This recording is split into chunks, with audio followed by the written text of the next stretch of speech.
Hi, everyone. Welcome to our live 10 questions with series during which we sit down with entrepreneurs and business leaders to hear about their journeys and the lessons they've learned along the way, of course, to help all of us in our journeys too. Now, today's installment comes with a very special twist. Who better to have in the hot seat than the one and only, the NetSuite founder himself, Evan Goldberg. It was just 5 years ago tomorrow that Oracle announced it was acquiring NetSuite, and needless to say, a lot has happened since. Evan will give us some behind-the-scenes memories of that journey, from the infamous 5-minute phone call he had with Larry Ellison to taking NetSuite public in 2007, and finally, how the collaboration with Oracle has not only helped our business grow, but also helped our customers' businesses grow as well. I am so excited to bring Evan on for the very first time, but before we do, I need to remind all of you, tell us where you're tuning in from. Give us a shout out, a ciao, a hello, a bonjour. We want to know where you're tuning in from, and we'll shout out right back to you. And of course, if you have any questions for Evan today, make sure you use the comments to ask them. We will get to a Q&A at the end of today's conversation. So make sure you ask your questions throughout, and we'll get to as many of your questions as we possibly can. Now, without further ado, please join me in welcoming Evan Goldberg. Hi, Evan. Thanks so much for joining us. Thanks for having me, Kendall. Very exciting. I just let our audience know it's been 5 years since the Oracle announced the acquisition, which is a little hard to believe. A lot of people don't really know, though, about the relationship with Oracle and NetSuite and that long history that we have there. So can you start with question number one, taking us back? How did you first connect with Oracle? Well, Oracle was my first job out of college. I came to the West Coast for the first time, and so a lot of change. And Oracle was relatively small at the time, probably had less than 1,000 employees, still had the feel of a startup, and that great feel that we had back then, sort of we recapitulated in the early days of NetSuite. So it was fun for both me and Larry to kind of recapture that startup feel. Well, and Larry has actually kind of helped launch quite a few startups, and actually twice with you. What is it about Larry's zeal, if you will, for launching startups, and while also, simultaneously running one of the biggest corporations, obviously, in the world? Yeah. Well, he's nothing if not a fountain of ideas. And so, those ideas, a lot of them are, relevant to Oracle and come out through what Oracle does, but some of them are sort of off that path. And that's sort of what NetSuite was. It was targeted at a very, very different sort of demographic of company than Oracle typically served, much smaller companies. He's had many ideas that are really farther afield. I mean, right now he's got some incredible work going on with food growing. So that's not really in Oracle's wheelhouse. So when you have someone that, thinks very, very big about a lot of the big problems in the world, both for software and in sort of every other area, you're bound to get a few startups out of that. Yeah, for sure. That's great. I'll be interested to see where that food growing journey goes from here. Question number 3, you talk a lot about your kind of mandatory Silicon Valley startup failure, which lots of people can either relate to, or for those who haven't gone down that road, of course, fear it.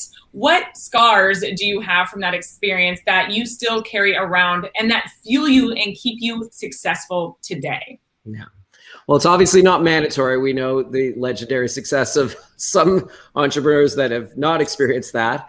But for me, it's very typical. When you're in Silicon Valley, that's just part of the equation typically. I mean, many founders do more than 2 companies before they, achieve that one that sort of takes off. It's very challenging for a business to go under. It's really hard on the people. It's obviously hard on the entrepreneur to see your dream sort of crumble. But if you can take out of it learnings and bring them to your next venture, and that's certainly what we did. I mean, we learned a lot about how to run a small business and what wasn't available Yeah. to start up businesses, and we took that knowledge and that inspiration and threw it into NetSuite.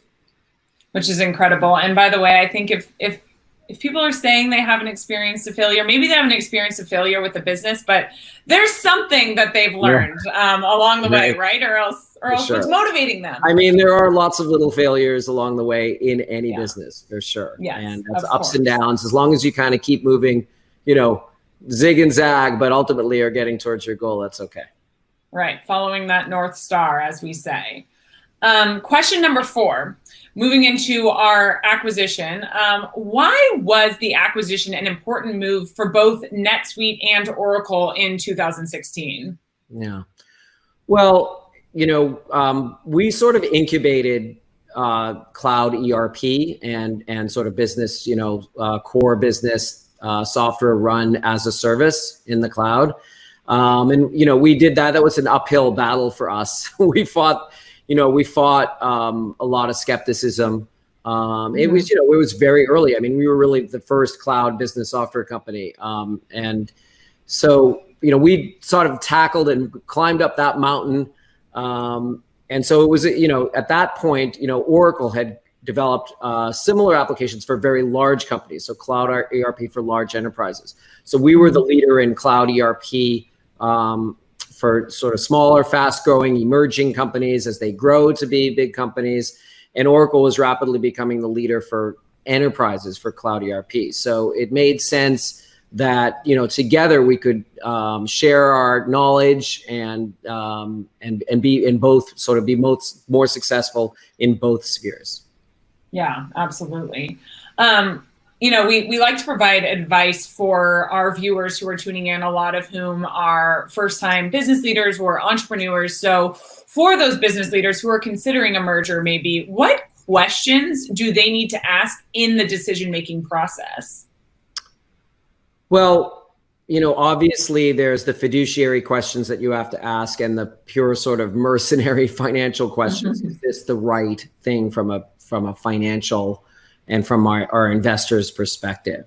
But as a founder and an entrepreneur, you started with a dream. And, I think most entrepreneurs, regardless of whether they're independent or part of a bigger company, want to see that dream realized. And you're surely only part of the way there.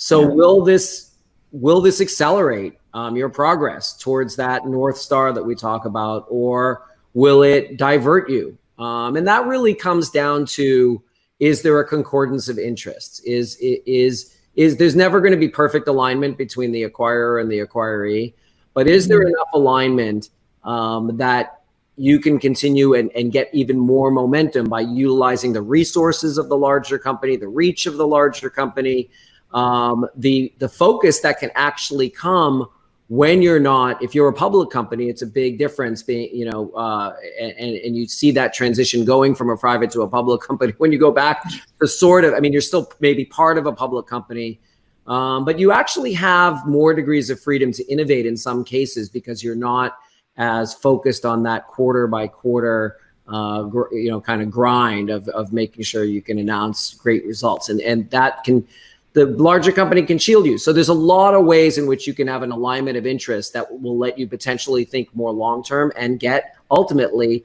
further, faster towards your dream. Absolutely. And we're going to actually hit on that. But before we get into the rest of our questions, we have so many people tuning in from all different parts of the world. So I just want to quickly shout out to everybody. We have people tuning in from Norway, Scotland, Virginia, Florida, Spain, the Netherlands, New York, Canada, Uruguay, Poland, Brazil, Dubai, and California. Thank you, everyone, for tuning in. Keep shouting out, and don't forget to ask any questions you have.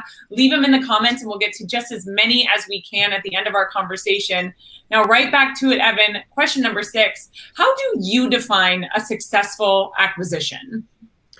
Well, building on what I said before, if you've actually been able to accelerate your momentum towards your vision, that is sort of the key, I think, to whether it's successful. And that's what the acquiring company typically wants. And that's what the entrepreneur typically wants. So we've certainly been able to do that, accelerate, increase our momentum.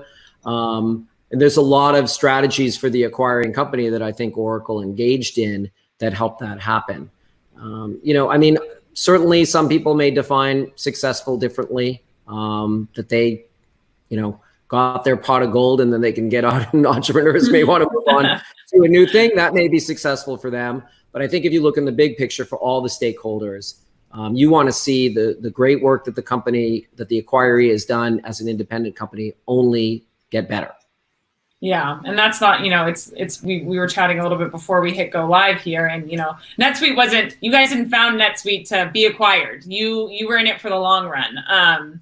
So this is a great segue into question number 7, actually, which is talking a little bit about that acceleration. What are the 3 biggest ways we've grown over the past 5 years with Oracle?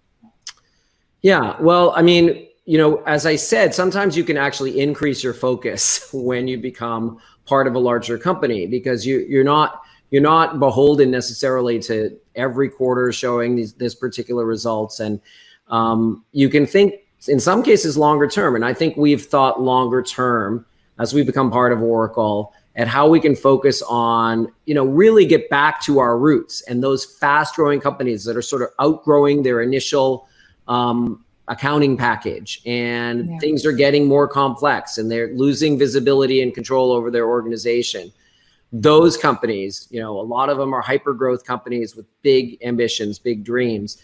Those are the companies we've been able to really refocus on. So I'd say that's the number 1 thing. It's just that increase in focus. Number 2 has been the investments that Oracle has made. We've rapidly grown our R&D. We've been able to do much more. We've been able to combine our efforts with other teams at Oracle. Probably the best example of that is that we're using the Oracle Cloud Infrastructure to deliver NetSuite. All of our customers within the next few quarters are going to be moved onto Oracle Cloud Infrastructure, which we think is going to increase reliability, security, performance. We already have great reliability and security. Performance is only going to make it better. Again, allows us to focus on what we want to do, which is delivering this great service. And then the third thing I'd say is the actual personal collaboration we've been able to have. Continued collaboration with Larry. He knows the organization incredibly well, having been a co-founder. He came in front of our engineering team and chatted with us right at the beginning, almost 5 years ago. And people came away saying, wow, he seems to really, as a recent acquirer, seems to really know a lot about what we do.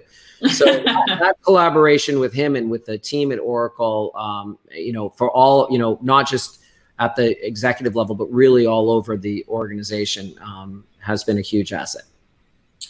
You kind of touched on this, with Focus and with OCI, but in what other ways has the acquisition made a big impact for our customers? Yeah, well, I think there's some great stuff that's happened already. We have something called the NetSuite Analytics Warehouse, which is a combination with Oracle's Analytics Cloud and its autonomous data warehouse to bring NetSuite data and data from other sources to do analysis. That's really useful for some of our larger companies, provides additional features like the ability to snapshot your data to see historical trends. So I think that, there's numerous places, or planning and budgeting cloud service, which is a, NetSuite version of Oracle's. It's NetSuite planning and budgeting. For larger companies that have sophisticated planning, we're taking advantage of some of the Oracle investments in that area and bringing them to NetSuite customers. So those are some ways that we've seen already. But I think the future is going to demonstrate even more incredible collaborations. I mean, Oracle is investing very, very heavily in user experience and is 100% committed to delivering the best business user experience across all its applications. And we are part of that effort, working very, very closely with the incredible design team at Oracle. I mean, this was really something unexpected for me. Coming back, I would never have predicted that this was sort of the direction that things were going to go, but I'm incredibly gratified by it because we're doing much more. And our customers now and in the future are going to see this over the coming years. These incredible new, extraordinary business user experiences like they've never seen before for applications that they have to use day in and day out. So it makes a big difference to people's lives. They can get their work done faster, more enjoyably. I mean, I think there's just some incredible work going on that I'm so excited about, if you can't tell. Yeah, I love it. I'm vibing off of that. I'm feeling it even through this virtual experience, which I obviously can't wait to get back and be doing this in person. And that leads me to, we're talking a lot about this kind of new age of growth. We're seeing more innovation now than we have in decades. So how are we and Oracle together helping businesses prepare to take on those opportunities? Yeah, well, I mean, I think that what you're seeing now is after, kind of being in our houses, in our home offices for a year and really sort of hunkering down. I think you're seeing a flowering of new businesses and new ideas. I mean, people had time to think. And also, the economy has changed and how people are doing business has changed, and that provides enormous opportunity. So I think we're going to see a flowering of amazing new businesses over the coming years. And those businesses are going to, they're still going to run into a lot of the same issues as they grow. And so we're just trying to make sure that we have the tools. So when those businesses are ready to expand and ready to get beyond their sort of, initial cobbled together IT environment to something that's more unified, that we're there with the product that they need. Yeah. Well, Evan, I can't believe it, but we're already at question number 10. And this is a question that I try to ask as many founders as possible. And so I obviously had to ask you, what is your number one piece of advice for founders right now? Well, I don't think it's changed. And I sort of alluded to it earlier. I mean, that keeping that eye on that North Star, as you grow, there's a lot of opportunities that present themselves, and some of them will accelerate your progress, and some of them will divert you and maybe send you into a ditch if you're not careful. So, you're really grappling in the dark when you first start a business. And I know the first one I did, it was all new to me. Try to learn as much as you can from other founders and entrepreneurs about the mistakes that they made and the successes that they had. And most of all, though, keep your eye on that vision, on that North Star. It's going to take years, and it's going to take, an enormous amount of grit, determination, and hard work, and late nights. And, but it'll all, in the end, it'll all be worth it. And if it doesn't work out, you'll learn a ton and you'll bring it on to the next one. Right, exactly. Well, that is it for my questions, but we have some more shout outs coming in and some questions coming in. I want to make sure we try to get to as many of them as possible. So quickly, shout outs from people tuning in from all over the world, from Tel Aviv, from Colombia, Mexico, Melbourne, Texas, India, Chile. Thank you all so much for tuning in. Keep shouting out. We're going to keep shouting out right back to you. But first, let's get to some questions we have coming in from the audience here. I like this question. Okay. How did your role change, Evan, after the acquisition? That's a good question. I had a number of different roles when we were independent, and I was CEO, I was CTO, I was chairman of the board. So I've had a couple different roles here since we've been back at Oracle. Now I'm running the entire global business unit, as it's called, and so that covers sort of all the functions of the business within Oracle's larger business. So that's the product development, sales, marketing, sales, go to market, as well as customer success. About implementing customers and making sure they remain successful and become more successful as time goes on with our technology. So, now I'm really covering all the bases. It's sort of similar in some ways to back in the day when I had to think about all those things back in the early days of NetSuite. So that's fun. Awesome. This is a really good question that's coming in from Alan. Alan, thanks so much for asking. What's been one of the most personally rewarding aspects of building NetSuite over the years? There's absolutely no doubt that the most rewarding aspect of building NetSuite is seeing it help, super cool companies succeed. And they run the gamut. And some of them are not for-profit organizations. We have incredible nonprofits that are what we term doing good better with NetSuite. So definitely every time I talk to a customer who said it's hugely helped me, when I talk to an entrepreneur and they say, yeah, I log into my dashboard every morning. It's so great. I have it configured exactly with all the things I need to know. And it tells me all the things I need to do. That's definitely the most gratifying.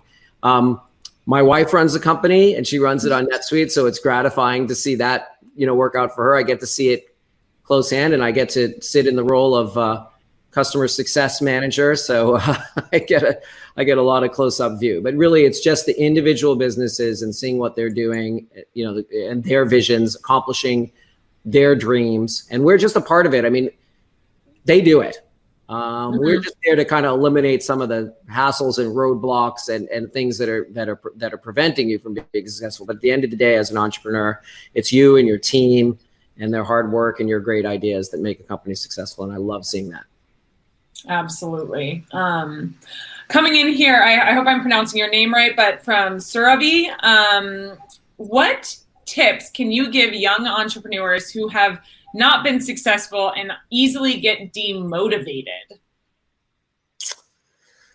Yeah, well, I think it's the ideas that are the most motivating. And just trying to boil down the essence of what you do. I think one of the things that's demotivating, can be demotivating, is when it just gets too big, in the sense that you're just trying to do too many things, you're spread too thin, and you're not sure that any of them are going to work, and you don't know which one's going to work, and are you putting enough effort into that? And again, focus is incredibly important, especially in the early days. And at the same time, of course, you don't want to turn down opportunities. So I would say try to refocus on the essence of your idea, and look at the things that you're doing and what are the truly essential things that you think are going to move you furthest, fastest, and double down on those at the expense of things that are more like flyers. And I think when you kind of refocus, you can get re-energized. You'll start to see more success on initiatives that are the most important. And hopefully that'll get you sort of back on track. Yeah, that's great. Great advice. Focus. I mean, we talk about that with customers too, right? Don't try to be everything to everyone. Focus in on the customers that are really focused on you. Yeah. And that'll take you even further. Another question coming in here, Evan, you said that you oversee the NetSuite global business unit. How does NetSuite operate as an independent business unit under the Oracle umbrella? Yeah, and it's a balance.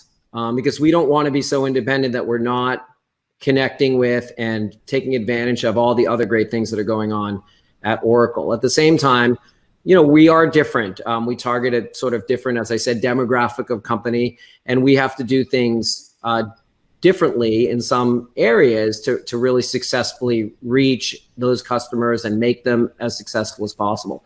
So it's really a balance, but by keeping sort of all the functions together, of product development, go-to-market, customer success, and really making sure they're working together smoothly, that's how we deliver the best product, the best customer experience. And at the end of the day, that's the best thing for Oracle. Absolutely. This is an interesting question from Blessing. Would you ever consider leading from the backbench?